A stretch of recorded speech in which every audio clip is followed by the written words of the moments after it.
Welcome to another episode of Chax Chat. Join Chad Chilius and me, Dax Castro, where each week we wax poetic about document accessibility topics, tips, and the struggle of remediation and compliance. So sit back, grab your favorite mug of whatever, and let's get started. Welcome, everyone, to another episode of the Chax Chat podcast. Thank you all for joining us, and we have a lot of interesting stuff to talk about today, so we're really looking forward to that.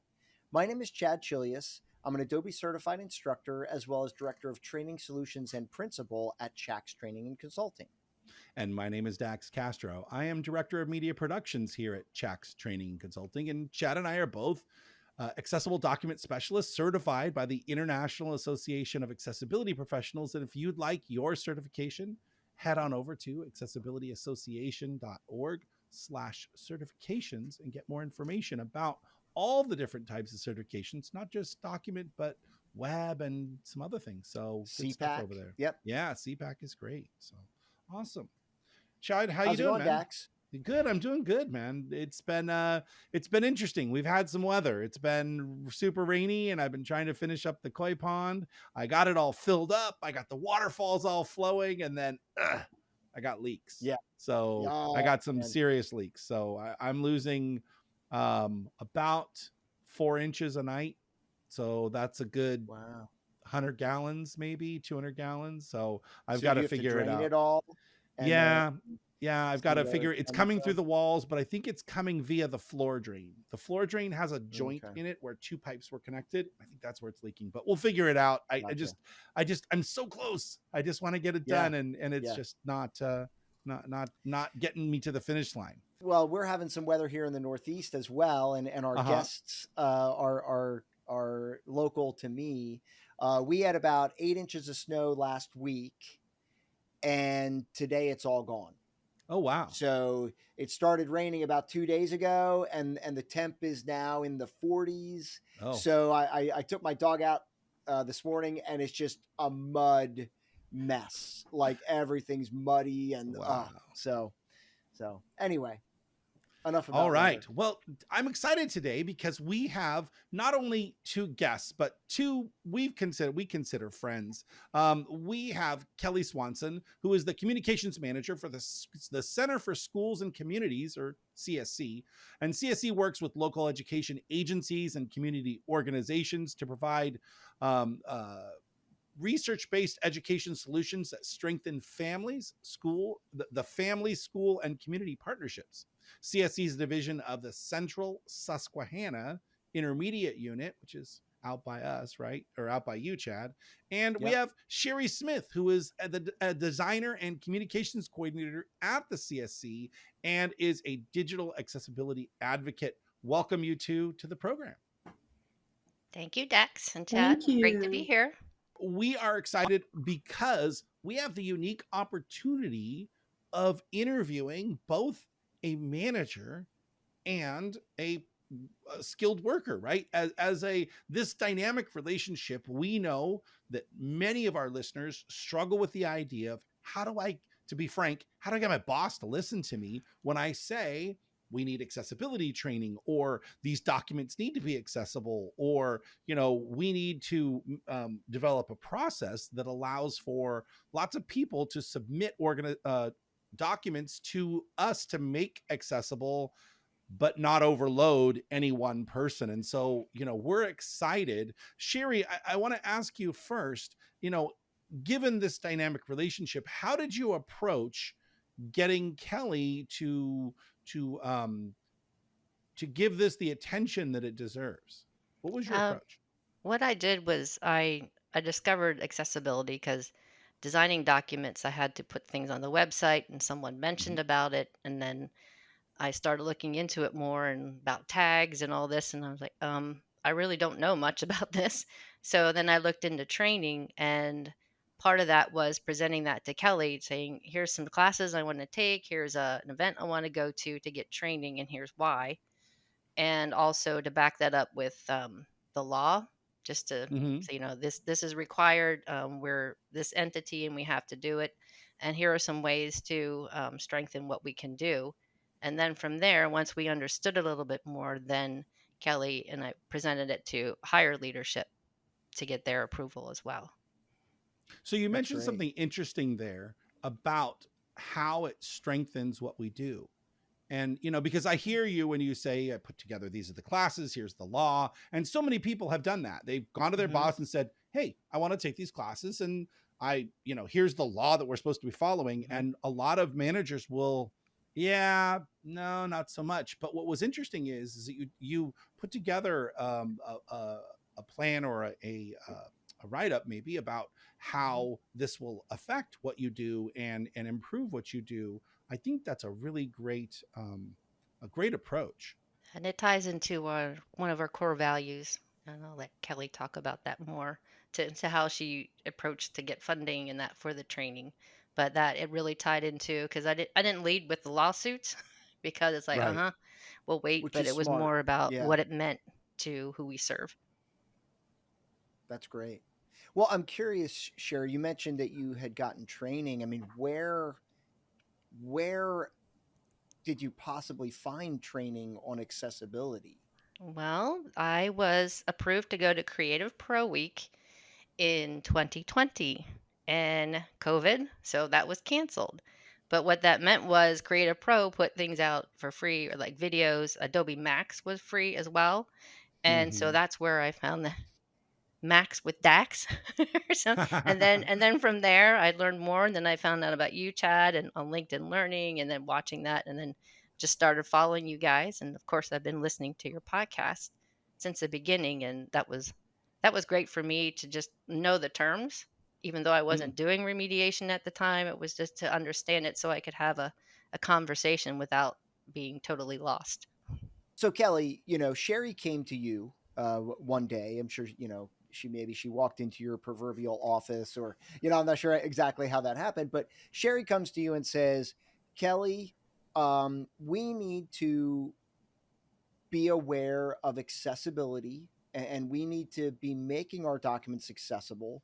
And I know Sherry well enough to know that she's usually very well armed, right? She does her research. She does her investigation, and I'm sure she came to you with a lot of probably useful information.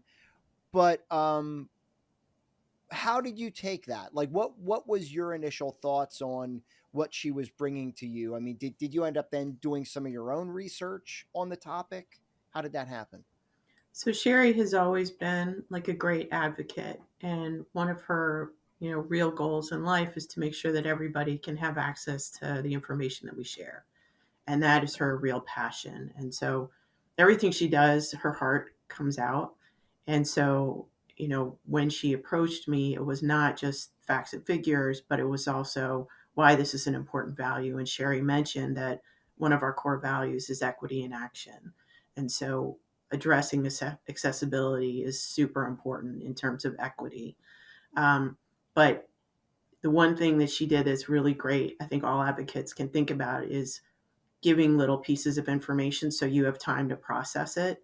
So if you do go to somebody and you're like, here's all this stuff, and the person doesn't know what's going on, they're going to maybe get a little defensive and be like, well, let me look at that later. But she would show me, over time, here are some issues that with this particular document that are easy to fix. Or if this document had been created in InDesign originally, it would be much more accessible. And some of the things that really stuck with me as she approached me with lots of other resources from very reliable sources is a thing that also I think really helped with our leadership is the fact that I think it's about 15% of people use assistive technology. And a lot of people, it may be people with low vision, it may be people with cognitive issues, but it can also be people who are multilingual learners, which is a audience that we address. And so once we started talking about that, the number of people that are being impacted just gets higher and higher and higher. So one of the things that she worked with you all on is sort of a making the case short webinar that we had for all staff and really going over the why so that everyone had access to that. You were able to give us a recording so we could share that again with leadership. And that really started to make a difference in that messaging of the core value.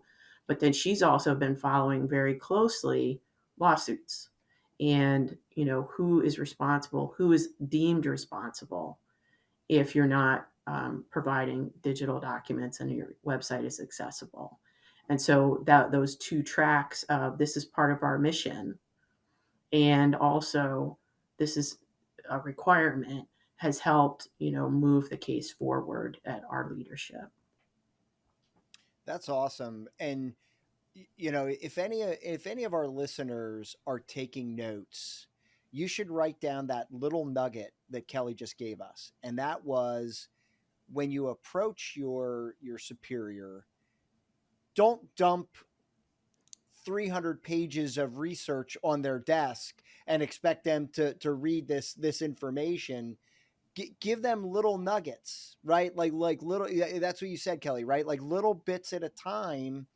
And I think you guys have a really good relationship too. I mean, I'm making this up, but from knowing both of you, I feel like at any point Sherry can walk into Kelly's office. That might be a virtual office, I'm not sure, but It's real. okay, it is a real office. So Yeah. I think, and you can confirm or deny this, but I feel like at any moment Sherry can walk into Kelly's office and just have a conversation, with her. And so I could see Sherry dropping little nuggets on Kelly's desk, over time.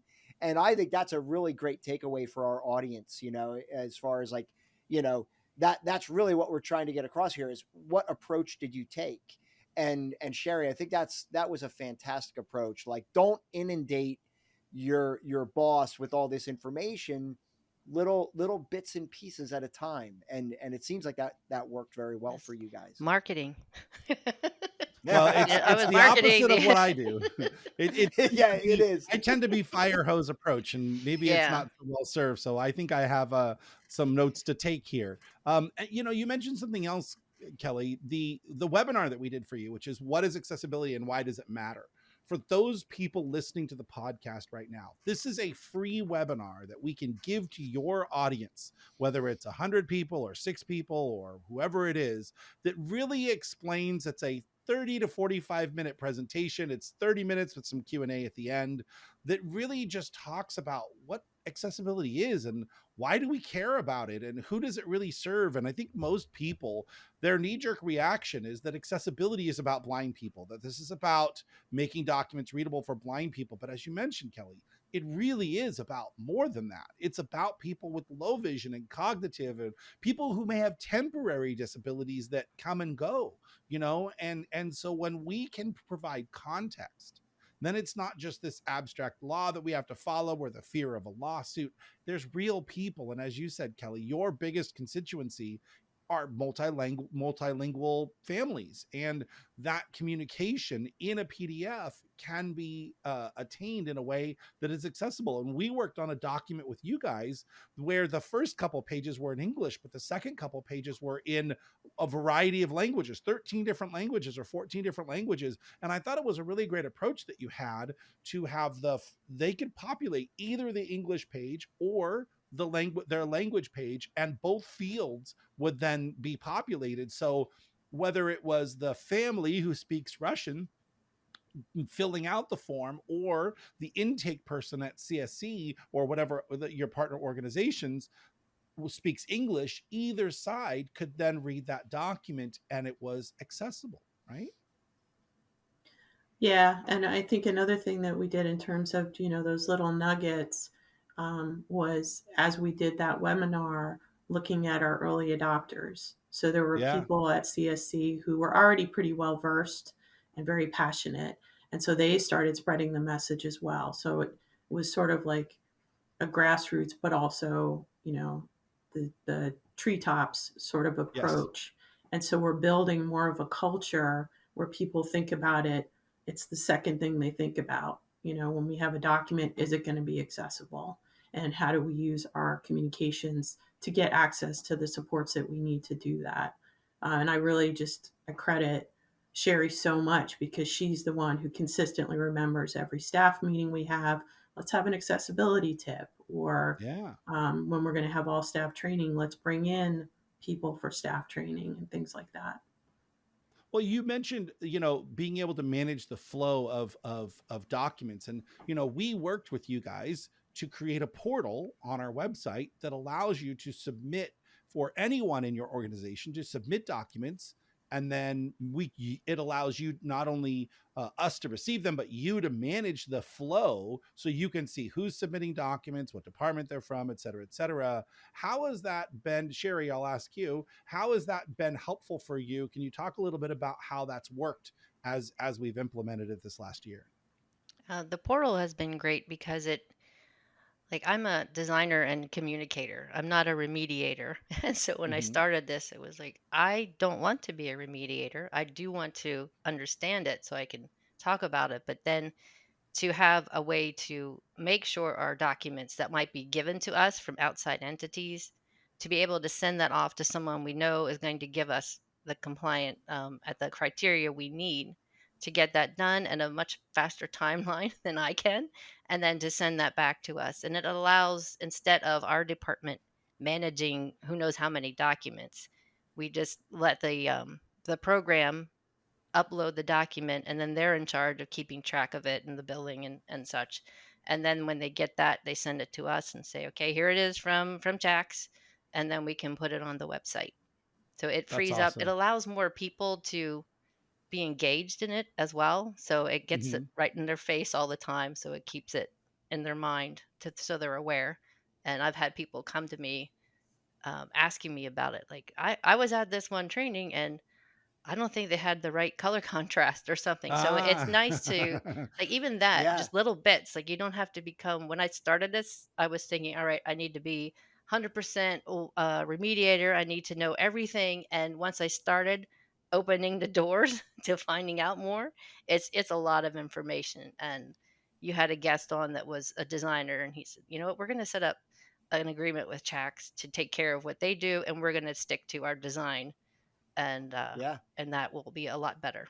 So, And that's where, the vendor relationship is important, and you know as a vendor, we could serve a number of different roles, right? I mean, obviously training is at the forefront. I mean, Dax and I's founding principle was basically that we wanted to help people, right? And we wanted to help educate people and teach people and help them learn this process. But um, similar to what you just said, like, we're also here as kind of a crutch, if you will, right? And I understand designers who are like, listen, I don't want to be an expert remediator. I just want to know enough to get the file to a reasonable spot and then let somebody take it from there. And I think that's a reasonable approach, because at least you're thinking, you're designing with accessibility in mind, right? And by doing that, you're contributing to improving the accessibility of that document. Yeah. mhm. And yeah, So and your training, definitely, that has been, all your trainings have been very helpful. Well, we well, thank you. appreciate that. Yeah, Yeah. we really do. We Um, really do. But I will say, as a trainer, your group was refreshing to teach, because everybody that was there wanted to learn, Yeah. right? Like they had a real interest in learning this. I mean, and again, I think everybody who left the class knew they weren't going to leave as an expert. But I think, like, the little pieces, kind of like, your approach, Sherry, but like the little pieces they learned along the way. Even like when I demonstrated reading a file using assistive technology, I love doing that because I see eyes open up when I do Mm-hmm. that, because all of a sudden it connects the dots. They're like, oh, I get it. That's why I'm doing this, So, that becomes really fun for me to see those light bulb moments for people that I'm teaching. well, and it's interesting because as much as we say you don't have to be an expert, there is a level with your vendors that you do have to maintain, because while Chad and I were, I would say we're kind of unicorns in the world of the vendor relationship, because we really do care about our clients. Not that others don't, but we really put a client focus in making sure you understand what you're getting back is accessible and how it is accessible, and kind of teaching you how to bring your documents farther and farther to that finish line. There is a risk for organizations who are getting documents back from vendors, and as you know, it is important not only to trust your vendor but also verify, right? Trust but verify, and having enough knowledge to use something like, or require that the vendor supply the PAC report, right? The PDF accessibility checker report is super important, because if you're not all the way an accessibility expert, how do you know that your vendor is giving you back that document, right, Kelly? Yeah, and you bring up a lot of really interesting points because, in the beginning of our journey, we didn't have a lot of knowledge or as much knowledge as we do now. And so, like, I've been using the word accessible. Sometimes people in our office or our vendors will use ADA compliant. And one of the things that Sherry really showed us is we need to talk about the WCAG standard that we need to meet so that it's Right. very clear what it is we're asking you to do, and to integrate that into your contracts. So if they don't know what CAG 2.2 is, they'll have to figure it out before they sign the contract. And then also early on, people would provide us with like the PDF, the Adobe Oh, the accessibility Acrobat check. checker. Yeah. Yeah, and say, Yeah. well, it's accessible because that's all they knew. And so Right. now we have the knowledge of saying, no, this is actually the checker that you need to use. And this is going to get you to WCAG 2.0 or 2.2 compliant. So learning those little bits of things and being able to set the right expectation at the beginning, that is something that we've started to work on and do better at, and it makes a big difference. But it's all about education, and approaching it as people just don't know what they don't know. And so giving them a little bit of a knowledge will help. Now that organization should look at accessibility differently if they now understand what that means. Yeah, you're absolutely right, because that's a dangerous spot to be in, right? I mean, like in what other area of your job do you just take somebody's word for it, right? If you're having something designed, you're not just going to say, "Oh, I trust you, push it through." No, you're going to look at it, you're going to review it, you're going to evaluate it, right?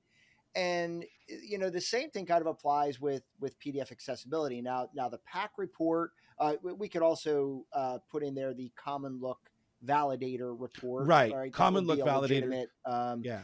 But either way, having that report and being able to see on paper, like, okay, this is compliant from the standpoint of the PAC checker or the Common Look Validator that does a very robust check of the document. We all know it's not perfect, but it's a fairly good assurance that the document is in pretty good shape.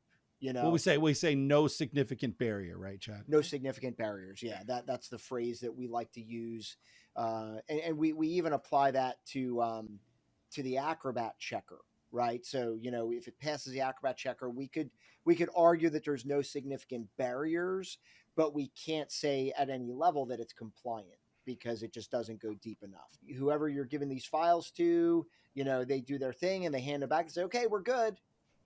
Okay, well, I need a little more, proof than that. So give me a report, give me something that validates what you're telling me.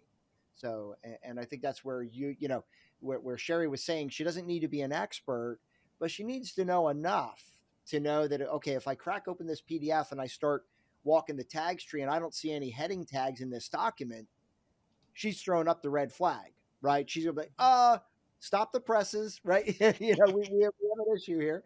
So, and that's where your knowledge really comes into play. Even though you're saying that you're not an expert, that amount of knowledge, really helps you all to make sure that, that you're creating compliant files. We've actually had one of our largest partners over the last year require that the documents we send to them are accessible. So that was a big change. Yeah. And then obviously they now understand the value of it.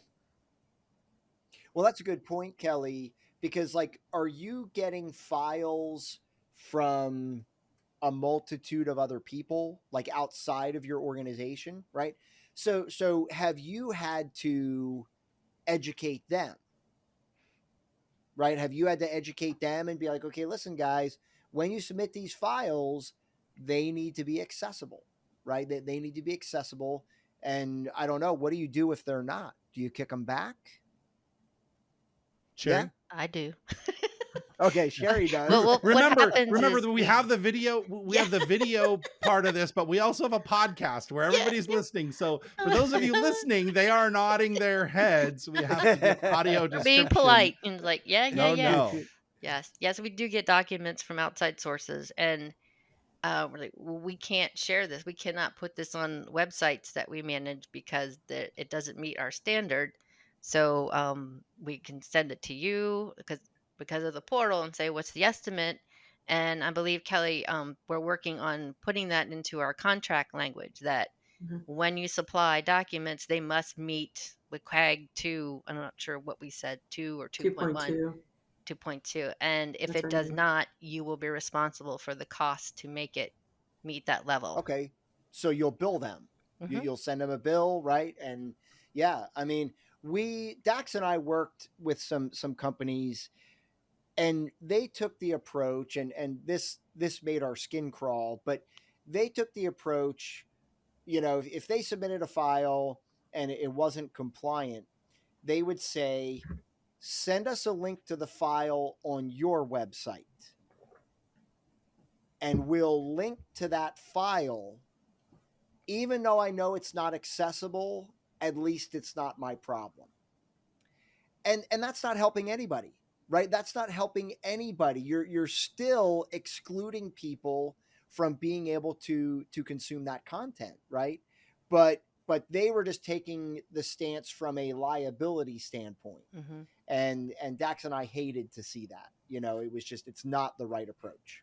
Well, and you have to differentiate between here's a single link, or at the end of a slide. I was dealing with a client who had put together a PowerPoint presentation, and they offered all these resources, and they had, you know, a whole page full of resources. And I said, okay, have you gone back and talked to these organizations about making these things accessible? Because if the meat and potatoes of your presentation is, here's all these things we want you to have, but none of them are accessible, that's really a not really doing a good service to the people you're trying to serve. If on one hand you're like, well, I've got my stuff taken care of, but right, here's a bunch of information you can't read. So, you know, it is definitely a thing. And one of the things I want to bring up a little bit from a little bit earlier was California AB 1757 is an assembly bill that was trying to be passed, and it may yet pass in future years, that puts the vendor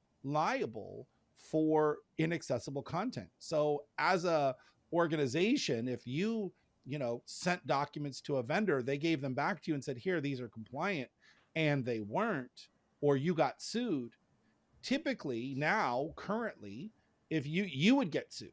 But under 1757, the vendor would be the ultimate responsibility. And that puts a lot of pressure on us, the Chad and Daxes of the world, because we really need to know our stuff. Now, Chad and I don't care, because this bill means nothing for us, because we know our stuff. We make sure we do the quality control to make sure our documents are accessible. But there are a lot of organizations out there, vendors out there, who are going part of the way. Client says, oh, just make it accessible, but there's images of tables in this document. We'll just apply alt text and call it good. Or we don't really need to do the color contrast in our maps, even though there are 200 maps in our document. And then we as remediators get this, we're stuck between a rock and a hard place, because how do you tell the client, no, I'm not going to do this file if you're not going to make it fully accessible?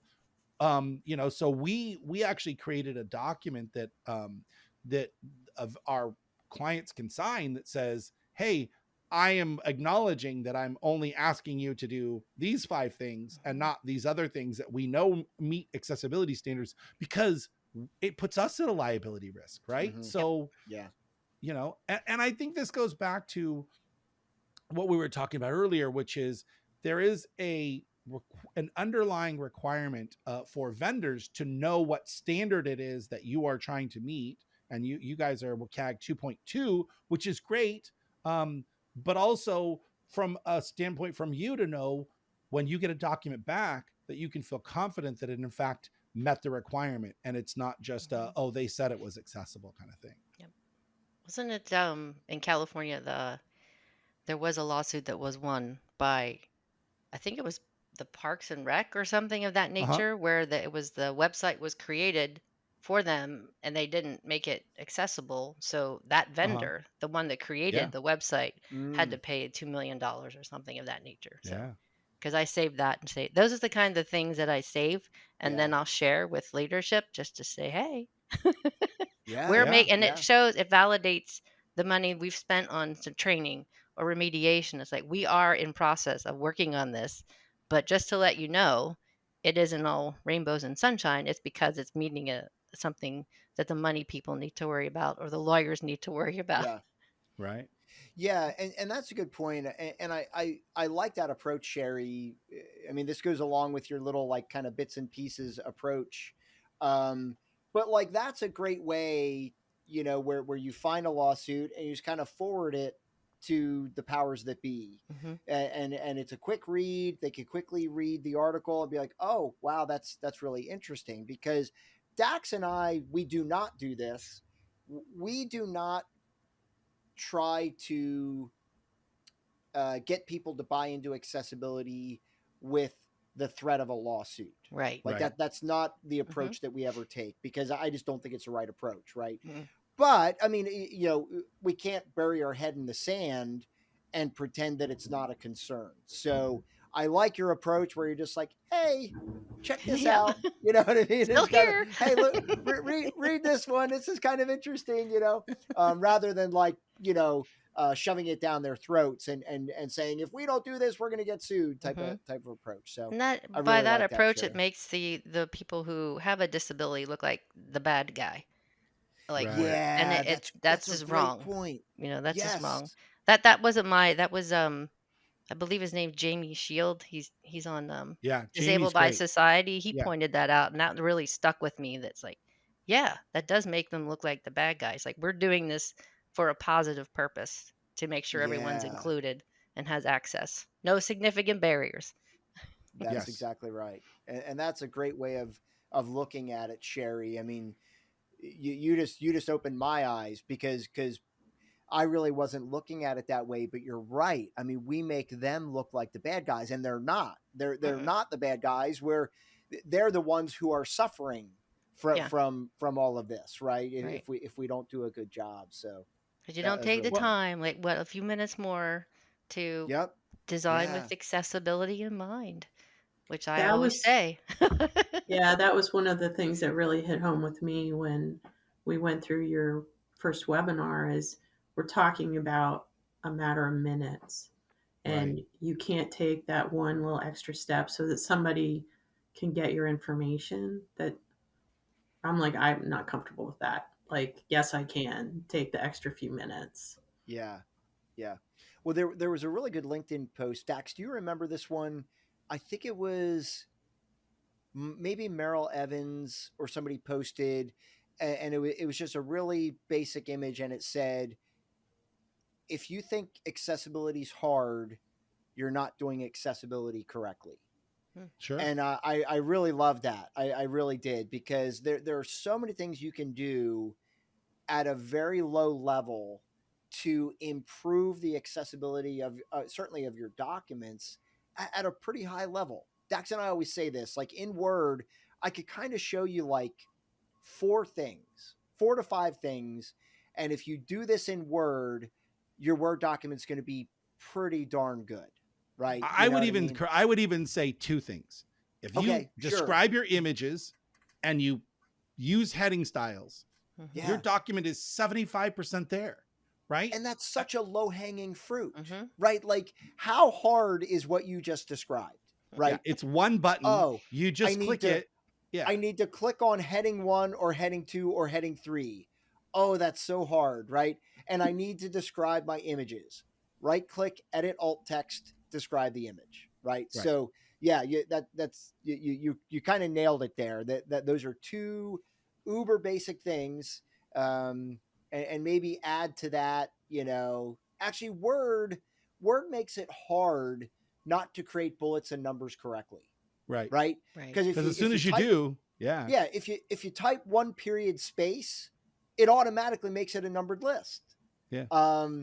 I don't know if that works with bullets or not. It I does. bet it If does. you try I to, if bet you it do a does, bullet yeah. and you add a hard return, you have to actually undo the auto correcting to get it to do a manual bullet. But a lot of people will get content from other places. They'll copy and paste it into their Word doc where it won't have the automatic text. You know, the other thing too is that in a style, if I want to make a font a heading, if I want to style it as a heading manually, I've got to highlight that text, go over and type up to increase the font size, then press bold, then change this, then change that. And by the time I'm done, I've made 5 or 6 key presses to get that heading to look like a heading versus just clicking on heading 1, right? And then if I need to style it, I can modify that style, or I can even right click and say update to match selection, and it'll automatically make that heading level that style that I've already got designed. So again, we're kind of, going down a road here, but it's definitely easier than most people think to do. I did want to mention that accessibility.com is a great website to go and look for accessibility lawsuits. If you are looking for some litigation backup, you can search by state or by industry. I just did a quick search for education, and I've got Hedges versus Barton College, and Chu versus the Regents of University of California, and on and on and on, University of Potomac. So if you're looking for an example in your area, I bet you could find it if you went on there and took a look. So that's accessibility.com. And they have it's /digital-lawsuits if you want to get more specific. But yeah. Well, guys, it's really been great having you on the podcast. And I hope that our listeners have gleaned some information about how to approach their supervisor in an effective way and how to manage a larger workflow when you've got a many-to-one kind of situation that you guys have at the CSC. And we just really applaud your dedication. And, no full disclosure, of course, we've been working with you as a vendor for a couple of years now, and we've watched you. Sherry, you just posted on social media that you presented on accessibility. So going from someone who didn't know very much about accessibility at all to being on a stage giving a presentation about accessibility, I couldn't be more happier as an educator to see you blossom in this way. And I just really applaud you. And Kelly, thank you so much for listening to Sherry and for really aligning the core values of the CSC with the actions of the CSC. And we just really think that that's a great place to be in. Well, thank you, Dax and Chad. It's been great. And I'm so excited to be on the podcast. Yay. But yeah, and thanks to you guys through all your training and helpfulness and just your passion and your hearts to, I was up on that stage talking because of what you did for me. So thank you. Oh, that's awesome. Yeah, we definitely wouldn't be where we are without you. Hearts. Oh, she's making a heart with her hands. Making both the of them hearts. are. Yes, awesome. All right, Chad, Awesome, take us guys. out. Well, thanks everybody for tuning in today. If you stumbled upon this podcast, make sure you go to your podcast platform of choice and subscribe so that you get all of our future podcasts. And you can also access all of our old ones at chaxchat.com. So feel free to check that out. If you need help with accessibility, with learning document accessibility training, head on over to accessibilityunraveled.com. And thanks everybody for tuning in. Well, you can't leave out the PDF accessibility Facebook group, Chad. And I did. I did. It's okay. And also, don't forget about the PDF accessibility Facebook group. It's a huge benefit to everybody. If you're on Facebook, just do a search for PDF accessibility. We have over 4,300 members at this 42, but yeah, we're almost 42. Yep. So yeah, I mean, it's just a huge resource that'll benefit all of you who are trying to do document accessibility. So thanks everybody for tuning in today. My name is Chad Chilius. And my name is Dax Castro, where each week we unravel accessibility for you. Thanks, guys.